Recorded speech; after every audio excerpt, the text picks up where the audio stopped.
السلام عليكم ورحمة الله وبركاته. ازيكم يا جماعة؟ عاملين ايه؟ ان شاء الله تكونوا بخير. النهاردة معانا فيديو جديد وهنعمل معاكم طريقة الكعب الحلة على اصول. نقول المقادير. معانا كيلو لحمة، ده من وش الفخدة يا جماعة. تروح للجزار تقول انا عايزة كيلو لحمة من وش الفخدة، هيديهولك، بتجيبيه وتقطعيه مكعبات صغيرة زي ما انت شايفاها كده اهو. ومعانا معلقتين مادة دهنية، معلقتين سمنة، اي حاجة انت بتفضليها. ومعانا كيلو بصل. كيلو اللحمه بياخد قصادنا كيلو بصل. انا مقطعاه جوليان رفيع، يعني شرايح رفيعه زي ما انت شايفاه كده اهوت اهيت. ومعانا معلقه دبس رمان. الدبس الرمان حلو قوي في اللحمه، بيخليها مزه وحلوه. ومعانا معلقه صويا صوص بتدي طعم الشوي في اللحمه. ومعانا هنا البهارات بتاعتنا عباره عن ورقتين، 2 ورق لورا، نص معلقه بهارات من 7 بهارات، نص معلقه فلفل اسود، ومعانا معلقه صغيره كزبره مطحونه، ومعانا معلقتين صغيرين ملح. احنا قلنا المقادير. تعالوا بقى يا جماعة نشوف الطريقة. رجعنا معاكم يا جماعة. زي ما انتوا شايفين الحلة على النار، وحطينا معلقتين المادة الدهنية، حدود ايه 50 جرام سمنة يعني زي ما انتوا شايفين. وهنحط البصل بتاعنا. الحلة عندنا كانت سخنة، وهنحط البصل بتاعنا. انا بحب احط البصل في الاول يا جماعة عشان ايه يكرمل معايا،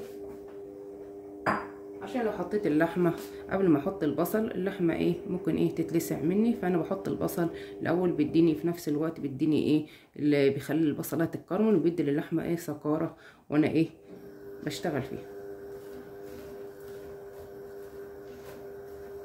زي ما انتوا شايفين كده هنسيبهم كده يبتدي يتبلوا.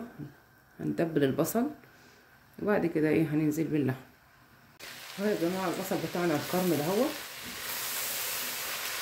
زي ما انتوا شايفين اهو. هننزل بقى باللحمه. شايفين دبل معانا اهو الكرمل. هننزل باللحمه بتاعتنا.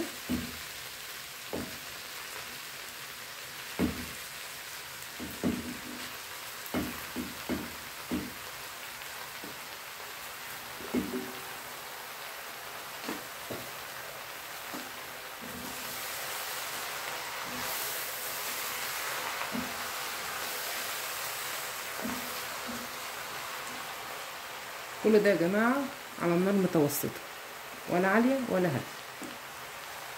دلوقتي يا جماعه هنحط البهارات بتاعتنا كلها. كل البهارات بتاعتنا هنحطها.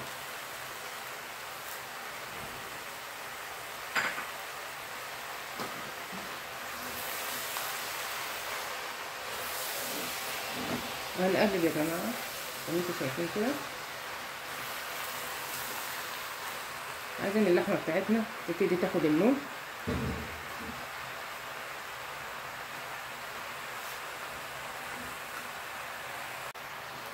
هنحط يا جماعه معلقه دبس رمان، معلقه واحده اهيت، ما نكترش، هي معلقه واحده. وهنحط معلقه صويا صوص، معلقه واحده برضو اهيت، ما تكترش عشان ما تديش مراره. ما عندكيش دبس الرمان وصويا صوص عادي لكنهم مش موجودين، بس الصويا صوص زي ما قلت لك ده بتدي طعم للشوي، والدبس الرمان بيدي مزازه للحمه وبيخليها حلوه. طبعا هقلبهم مع بعض.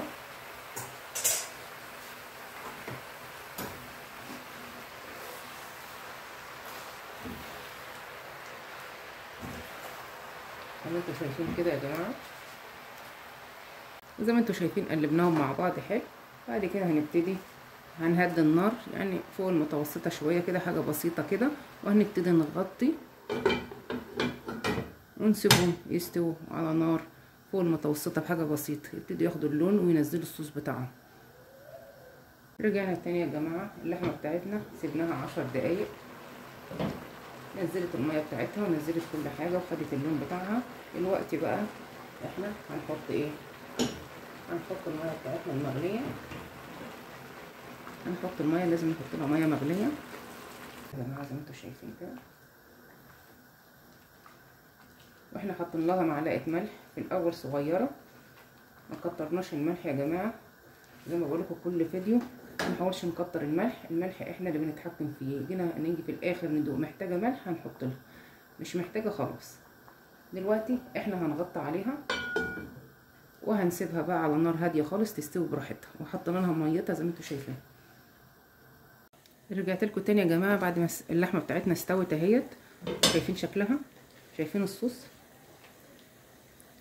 ولا كلمه. شايفين الصوص بتاعها؟ عايزه اقول لكم حاجه تحفه كده من الاخر. امشوا على المقادير ديت هتاكلوا كباب حله، احلى كباب حله.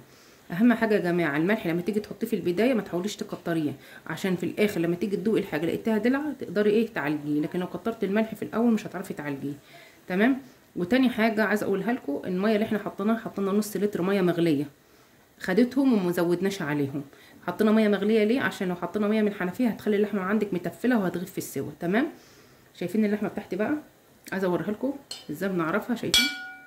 شايفين دايبه حاجه كده ما شاء الله، هي مش مهريه، ماسكه روحها وفي نفس الوقت مستوي. تمام.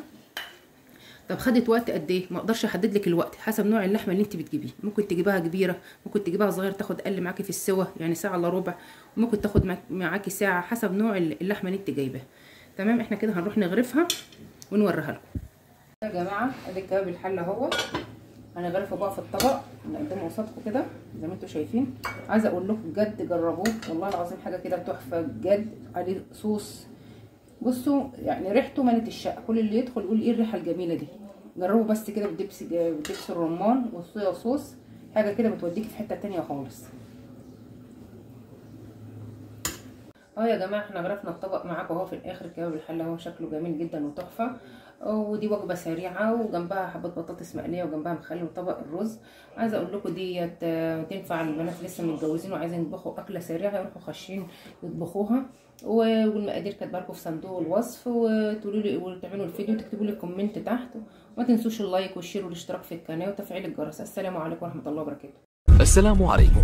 لا تنسوا الاعجاب بالفيديو والاشتراك في القناة تشجيعا لنا لنستمر بنشر المزيد إن شاء الله.